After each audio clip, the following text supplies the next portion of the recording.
नमस्कार।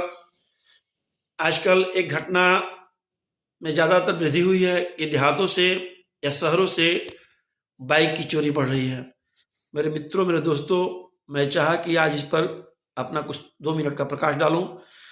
तो शिक्षा के अभाव के कारण जितने भी नौजवान नई उम्र के लड़के जुआ काल को प्राप्त कर रहे हैं, जुआ अवस्था में घुस रहे हैं, प्रवेश कर रहे हैं, वे लोग भटक जा रहे हैं और भटक करके मोटरसाइकिल का चोरी करके उससे नाजायज व्यवसाय करना चाहते हैं।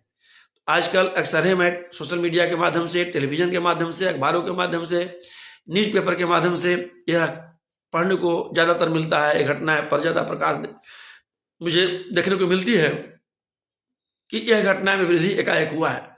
देहातों में मानिए तो हर 2-4 गाँव को पर एक दिन में 2-4 गाँव पर एक मोटरसाइकिल की चोरी हो जाना, और शहर में ज़्यादा होना। जिले स्तर पर मिला के चलिए तो 25 से 50 मोटरसाइकिल प्रतिदिन चोरी हो रही है। और इस चोरी के बाइक गैंग में जब पुलिस अनुसंधान करती है तो ये चीज़ अक्सर है देखने को मिलता है कि उसमें जितने भी उस गिरोह में मेंबर हैं सब कम उम्र के हैं, 18 से 20-22 वर्ष वाले हैं। तो निश्चित तौर पर मुझे मानना है कि वो लोग को अपने परिवार के तरफ से, अपने परिवार के घर के तरफ से संस्कार, विचार, व्यवहार के रूप में शिक्षा नहीं दिया गया और इस सारी चीज़ों में कमी रह गई। व्यवहार, विचार में, संस्कार में और शिक्षा में।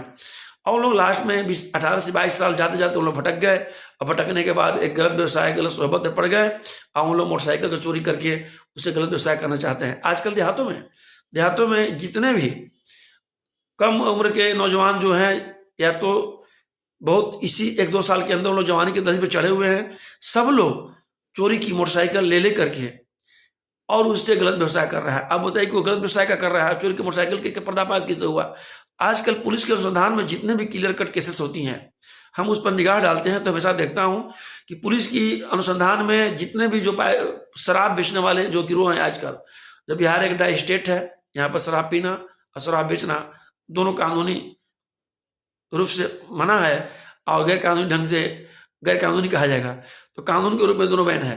तो बिहार एक ड्राई स्टेट होने के कारण यहाँ पर जितने भी देहात में अक्सर है, अभी शराब वाले जितने भी गिरोह को पुलिस पकड़ती है तो बाइक का कागज नहीं मिलता है, और सारे बाइक कहाँ के चोरी किया होता है और किसके हाथ में चल जाता है।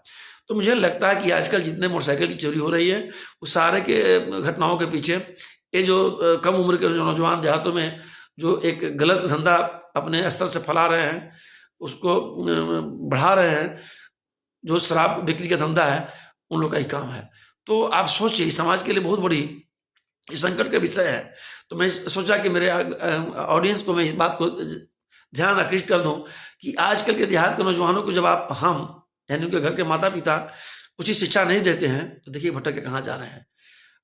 जिस राज्य में शराब बेचना, शराब पीना दोनों मना है, उस काम में लोग धड़ल्ले से निर्भीक होकर के उस धंधा को फुला रहे हैं और आगे बढ़ा रहे हैं। तो देहात के जितने घटना है, पुलिस के अनुसंधान में जितने भी केसेस आजकल मिलता है, तो उसमें देखा ही जाता है कि जितने भी शराब बेचने वाले, जो देहात के अवैध धंधा करने वाले, शराब बेचने वाले, जो गलत काम करने वाले, जो गैर कानूनी काम ये लोग करते हैं, उस सब में चोरी का मोटरसाइकिल है। तो ये बहुत बड़ी संकट का विषय है। मुझे लगता है कि समाज के लिए बहुत चुनौती है।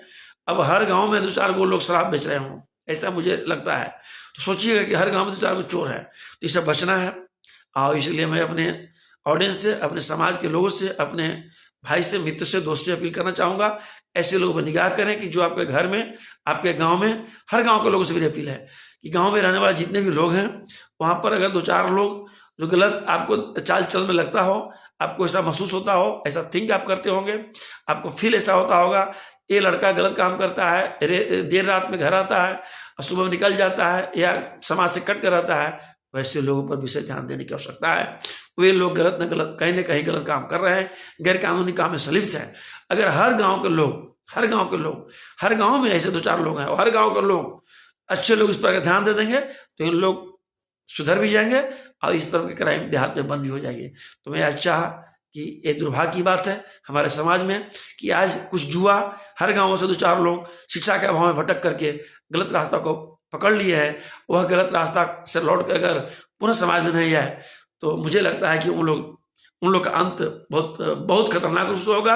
उन लोग क्राइम की दुनिया में धीरे धीरे प्रवेश करते जाएंगे और अंततः उनकी फिर पुलिस के मुठभेड़ में उनको मार दिया जाएगा और उनका परिणाम बहुत घातक होगा। इसलिए मैं लोगों से अपील करना चाहूँगा कि ऐसे जुआ जो लोग भटक गए हैं उनको सुधार करके पुनः मुख्यधारा में जोड़ने का काम करें, जिससे हमारी समाज, हमारी परंपरा, हमारा घर, हमारा गांव इससे बचे। इसलिए मैं चाहता हूँ, आज मैं ये चाहूँ कि आप लोग के माध्यम से इस विषय ध्यान देने की आवश्यकता है। और मेरी शुभकामना है आप लोग के लिए कि जितने भी नौजवान अगर आप पढ़े लिखे नहीं, आप कोई कारण से नहीं पढ़े, कोई कारण से लिखे पढ़े नहीं, अच्छे डिग्री को हासिल नहीं किए, भाई मेरे, परमात्मा ने आपको अच्छा नौजवान एक नौजीवन दिया है, एक युवा शक्ति को प्राप्त किए हैं।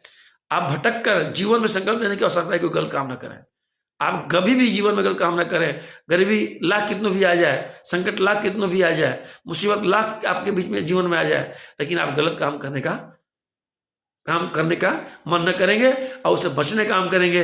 ईमानदारी के पथ पर चलकर, धर्म के पथ पर चलकर, परिश्रम से मेहनत करके, पसीना बहा करके अपने लक्ष्य को हासिल करने का काम करेंगे। मेरी शुभकामना है कि ईश्वर आपको तरक्की करेंगे। मेरी शुभकामना है कि ईश्वर आपको सपनों का साकार करेंगे। मेरी शुभकामना है कि ईश्वर आपको मनोकामना पूर्ण करेंगे। इसी आशा और उम्मीदों के साथ जितने भी समाज के नौजवान हैं, आप भटके नहीं, अपने वर्तमान और भविष्य को संवारते हुए जीवन पथ पर आगे बढ़ें। आप सबको बहुत बहुत आभार, शुक्रिया।